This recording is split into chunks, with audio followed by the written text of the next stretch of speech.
Have you ever sat in class and wondered to yourself, when all I want to do is pay attention to my teacher teaching me right now, why am I stuck on some noise in the background?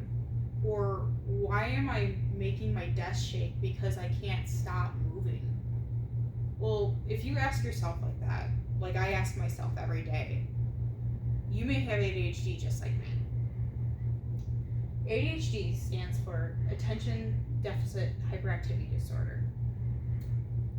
It can be diagnosed in as early as kindergarten or pre-K or as late as postgraduate or beyond. It affects people of all ages. Today we're going to be discussing how ADHD affects us in 3 major areas. How it affects us emotionally, physically, and socially. ADHD emotionally manifests itself in frustration and anger, worry and anxiety, and how people tend to deal with patients. Those with ADHD are quick to anger and slow to calm down. They deal with frustration in different ways than people without ADHD. They also process worry and anxiety differently. People with ADHD are more likely to have depression and anxiety or a different psychiatric or learning disability. They also process patients differently. Because ADHD leads to addictive tendencies, people with ADHD always are looking for that high, and feeling good just from doing good on a test is just another type of high. They want instant gratification, and therefore they're always looking for it. Their patience is really thin. ADHD also affects our physical well-being. It affects our body movements, our communication, and even can cause our health to deteriorate.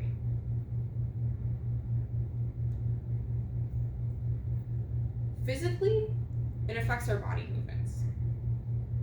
Constantly fidgeting in a desk, tapping, even just snapping fingers. You constantly need to be doing something so your brain can focus on everything else. ADHD can also cause issues with communication.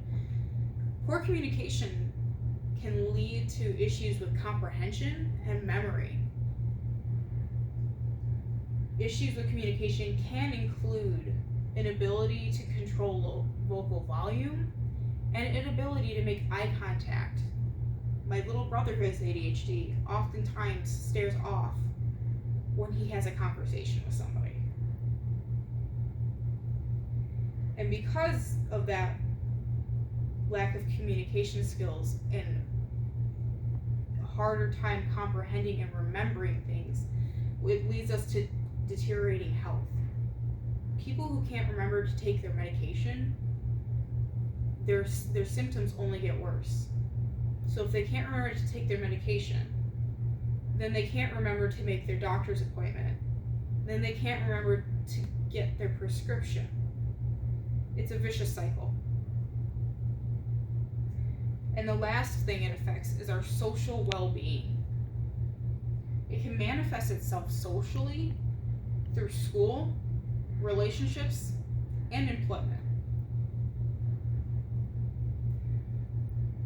People with ADHD are less likely to graduate high school and even more unlikely to graduate college.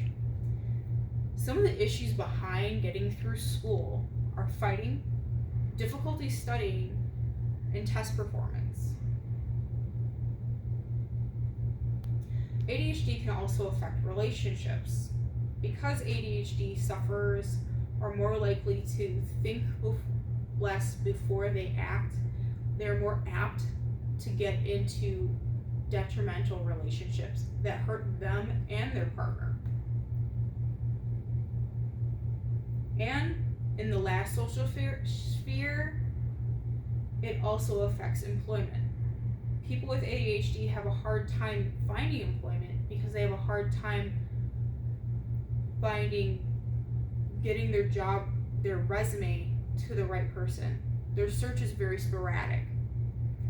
And even after that, if they disclose their ADHD, the employer does not want to make an accommodation, and is most likely the person is going to be dismissed. Now, we discussed the 3 ways that ADHD affects us: emotionally, physically, and socially. Emotionally, through anger and frustration, worry and anxiety, and through the way we deal with patients. Physically, through our body movements, our communication skills, and our deteriorating health. Socially, through how we get through school, how we deal with relationships, and how we deal with employment. But we need to remember, ADHD is a disorder. It doesn't affect us all the same. Thank you for listening.